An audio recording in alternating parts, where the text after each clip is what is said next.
Russia has an economy the same size roughly as Spain. Do you think Spain is a great power that the United States should respect? Exactly, dude. Listen. We are in the business of trying to be a world empire, and we're going broke. We're $36 trillion in debt because we can't afford to do it. We've blown $8 trillion in the last 20 years on foreign wars. Why is Donald Trump talking about invading Greenland? Why is Donald Trump talking about invading Panama? I don't agree with that. Why is Donald Trump talking about annexing Canada? Why is he talking about ethnic cleansing in the Gaza Strip? That is empire. See, you lost red herring. You lost the one pushing for America to be a global empire. That's a total red herring. Total red herring.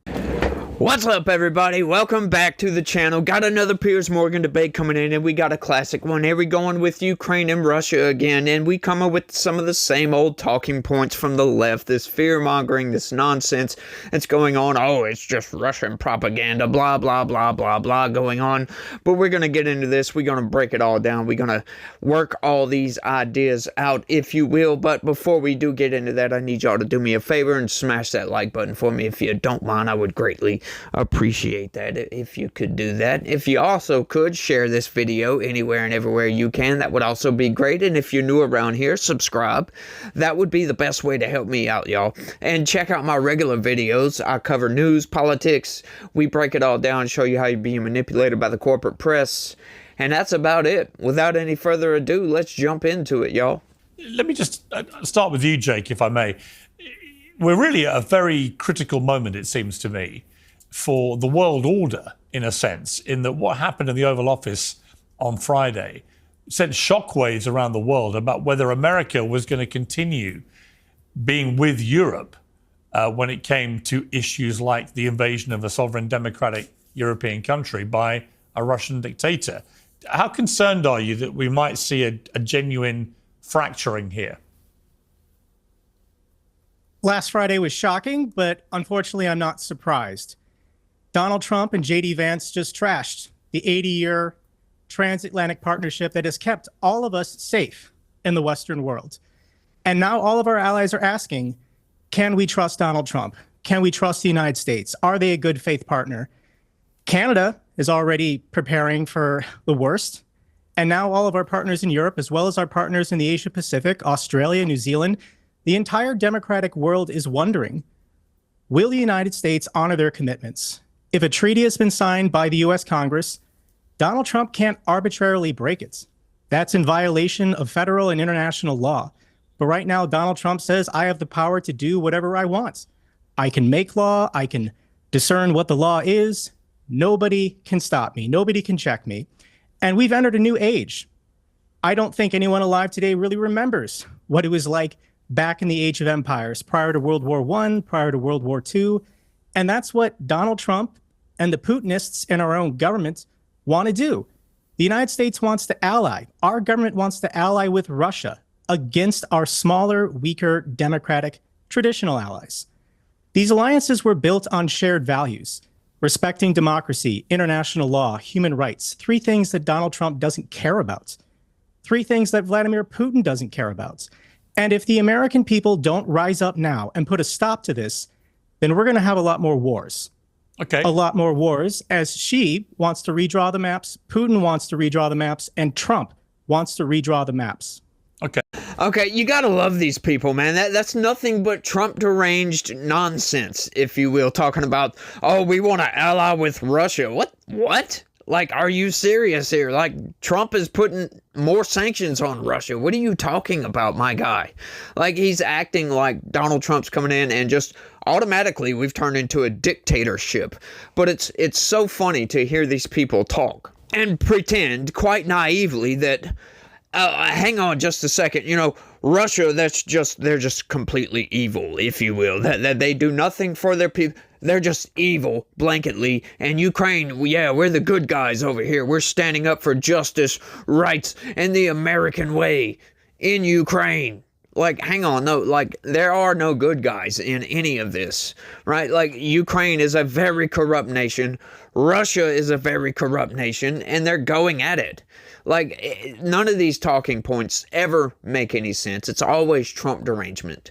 And it's just nonsense. Like, nobody remembers what it was like before World War I. Like, no, dude, like, we have historians, and, I happen to be a little bit into history. Yeah, the world was a lot different back then. We didn't have television. We didn't have social media. We couldn't really know what was going on. News traveled much more slowly, if you will. And, the word of the people didn't get spread around nearly as much as it does these days. So it's just, and that segment really didn't even deserve a response. But it was just so Trump deranged and just so way off into left field that I had to address it. But let's keep going. View on Uncensored. You've heard there the conflicting views from your perspective, with all your extensive military background. What did you make, first of all, of what you saw in the Oval Office on Friday? Well, thanks for the privilege. And extensive military service is another way of saying I'm really old. So thanks for the euphemism. My apologies for the ageist way I framed that. Look, I have to say, Friday was one of the hardest days for me I've had in a long time. It was very difficult to watch how President Zelensky was treated in there. And look, you could criticize his, as Dave just did, the fact that he pushed back there in the Oval Office. But you know what? I mean, he's leading a country that's fighting for its survival, and he was being bombarded with absolute false information. And it also revealed to me, or made it clear to me, that the people around the president do not understand the nature of war or why people fight. This notion that, look, you got to stop, you don't have the cards. George Washington sure didn't have the cards. The Taliban didn't have the cards. The Vietnamese did not have the cards, but yet all of them defeated much larger, technically superior forces. And so I think that what's missing from this is a clarity of what is our strategic objective. What are we trying to accomplish? What do we want in Europe? Why does Ukraine matter? It's not charity, obviously. It's because the Chinese are watching to see, are we serious when we talk about respect for sovereignty, respect for international law, respect for freedom of navigation. And if the Chinese see that we're not even willing to do this in Europe, then I don't think they'll be very impressed with what we say and do in the Indo-Pacific. And of course, our economy is tied to Europe. The biggest trading bloc in the world, or the trading relationship, is between Europe and the United States. And so if Ukraine fails, you're going to see about another 10 million Ukrainian refugees heading into Poland and Germany and Western Europe. That affects us. So the Biden administration failed to do it. The Trump administration has not yet done it, to say our strategic objective. Before I go to Andrew to respond to that, General, just from a pure military perspective, is there any way Ukraine can either win this war with enough support or chuck Russia out of the 20% of Ukraine it's currently occupying? Are either of those two things remotely achievable? Absolutely. Look, this war has been going on 11 years. 11 years, and Russia still, with every advantage, only controls 20% of Ukraine. They have gone a total of 60 kilometers in the last year from Avdiivka to the outskirts of Prokhorovsk. That's it, despite enormous advantages and huge casualties. The great Russian Black Sea Fleet, nobody even talks about them anymore. The Russian Air Force failed its two main tasks, achieve air superiority and interdict the lines of communication from Poland and Ukraine. They're not able to do it. So it's clear that the Russians do not have the ability to break through or overrun the Ukrainian defenders the way their grandfathers did in the Second World War. That just doesn't exist. So, and this is without the United States actually committing, or European countries actually committing to helping Ukraine win. The Biden administration never could say, we want Ukraine to win. And so you ended up with this sort of a drip, drip, drip support. And of course, I think if the Europeans are finally waking up, that they realize that they are going to pay an enormous price if Ukraine fails. And so about 50% of the ammunition that's produced in Europe today goes to customers in the Middle East and in Africa. So it's not like they don't have industrial capacity. They don't have they have not yet shown the political will or the strategic backbone to do what needs to be done. You know, I just love how these people can have two different positions that don't make any sense with each other, right? Like he was talking about, you know, how, oh, well, the Taliban didn't have the cards, the Vietnam didn't have the cards. Well, you know, were we trying to invade and completely take over these nations? Or what exactly were we doing in Vietnam and Afghanistan? Huh? Like, no, we weren't trying to invade and take over, were we? No, we weren't, as a matter of fact. We were trying to push back communism in Vietnam, and we were just going in for whatever reason because of terrorism or something like that. We were trying to root out terrorism in Afghanistan. We weren't trying to take over and conquer those nations, right? So I love how they hold this position that, you know, Russia isn't strong enough to take over Ukraine and just to completely invade. But yet, if we allow them to, somehow they'll invade Poland and take over the Baltic nations and all this nonsense. None of this makes any sense whatsoever. These two positions don't make sense when you put them together as a matter of logic. Seriously, like, I just don't understand these points. And what the hell was he talking about? Oh, Biden never could say he wants Ukraine to win. Is that so? Guess what? Putin thought he'd take Kyiv in 3 days. 3 years later, Ukraine is still free. There is no possibility of him winning the war in Ukraine. He's already lost that war. Russia will not prevail. Ukraine will prevail. Ukraine can and will stop Putin. Yeah, I'm sorry. That was repeated over and over and over and over again. Joe Biden was definitely on the side of Ukraine. As a matter of fact, like, Congress showed up to a State of the Union address where, you know, waving their Ukrainian flags. What are they talking about? They are shipping for Ukraine in the worst possible way. Like, I don't understand this idea that somehow it's incumbent upon us to fight this war on behalf of Ukraine, for us to be the sugar daddy, if you will, for Ukraine. I just don't get this idea. Why do we have to spend money for their defense when we can just stop the war? We can come to some sort of agreement. Oh, and we can't do that because then we're going to be giving up land to Ukraine, to Putin, I'm sorry.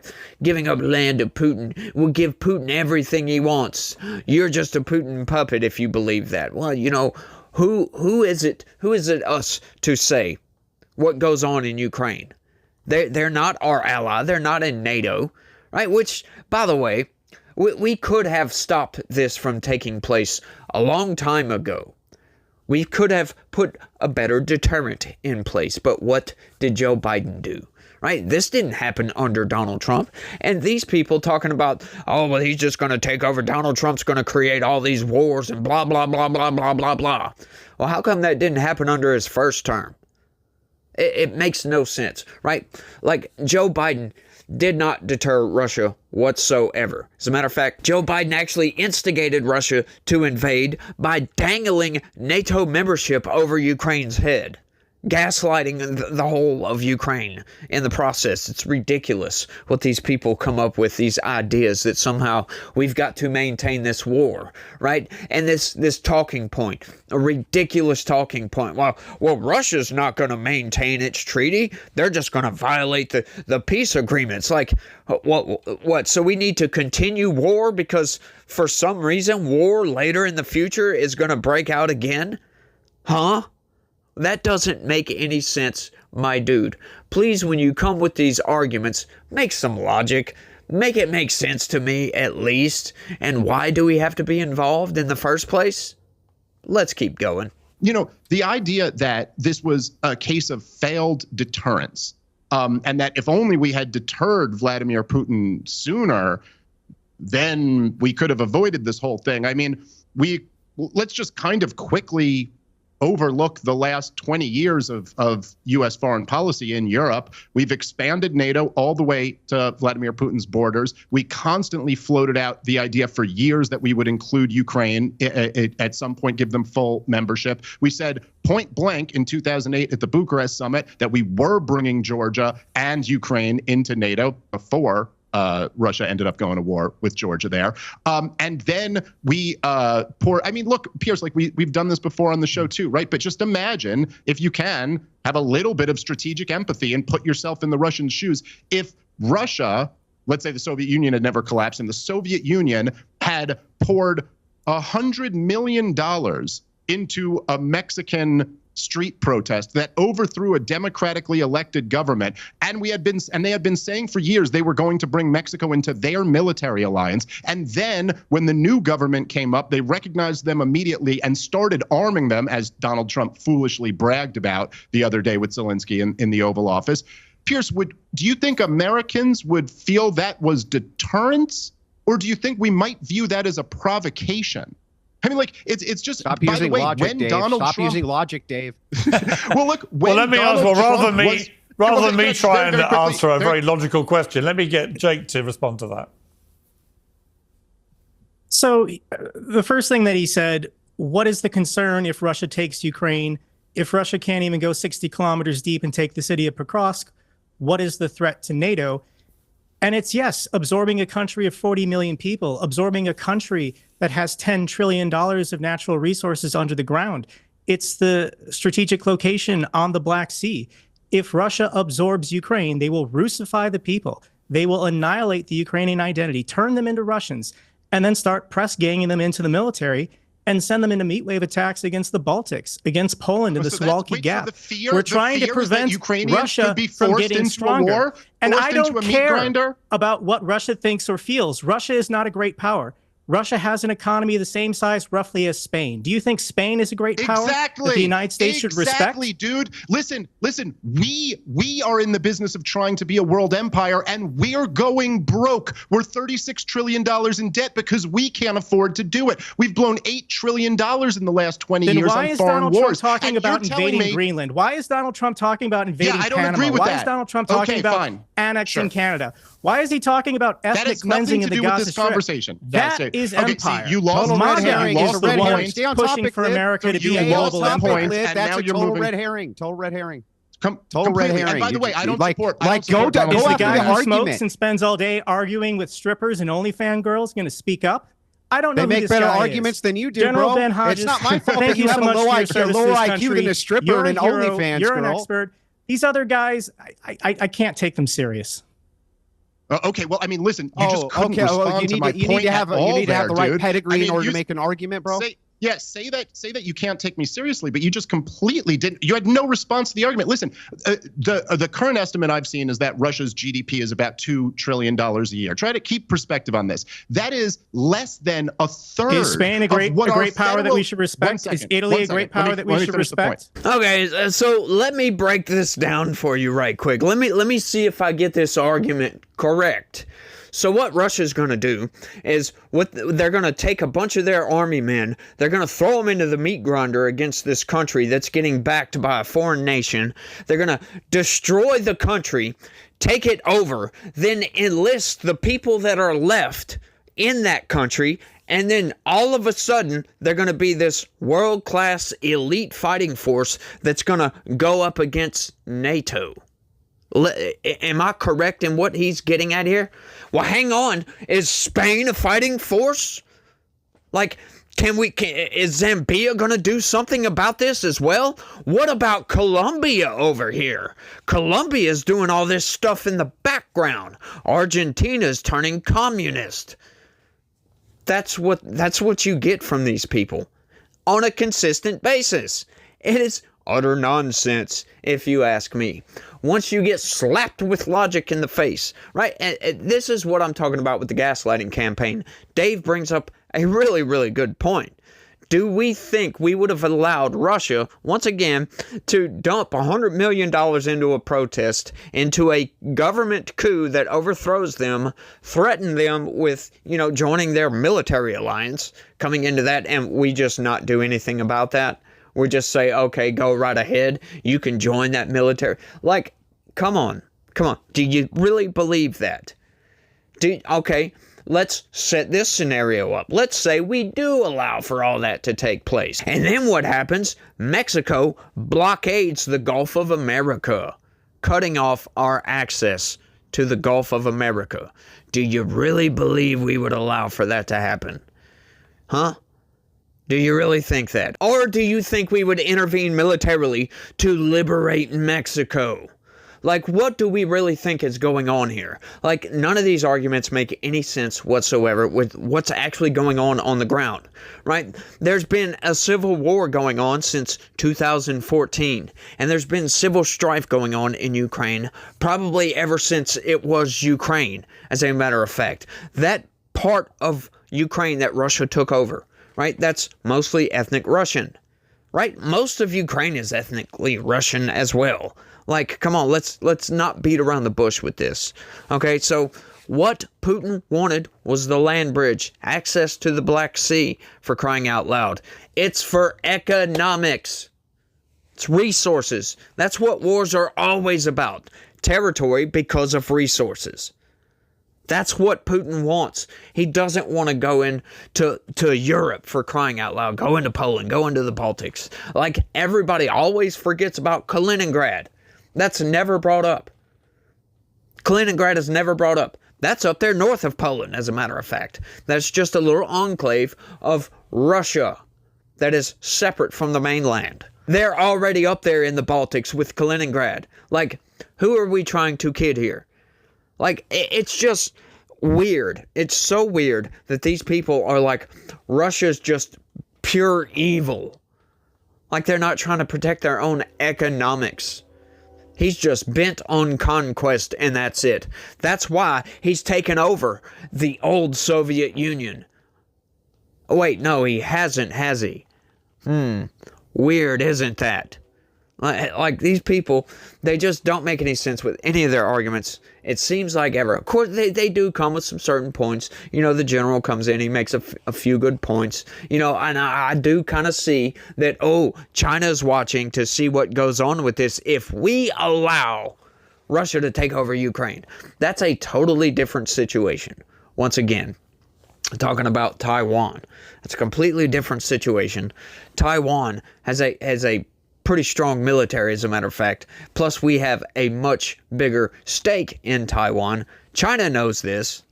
China absolutely knows this. And they don't have the will of the world, if you will. They know that if they go into Taiwan militarily, the entire world's going to be against it.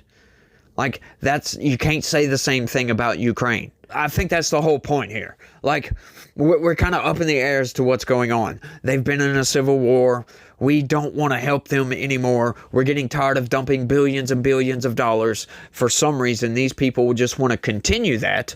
I don't know why. I don't get this idea of protecting Ukraine's territorial integrity for some reason. Can't protect our own. They don't want, they want open borders and all this other stuff. Democrats have a policy position of, let's just give everything we have to everybody else and let anybody and everybody trample all over us.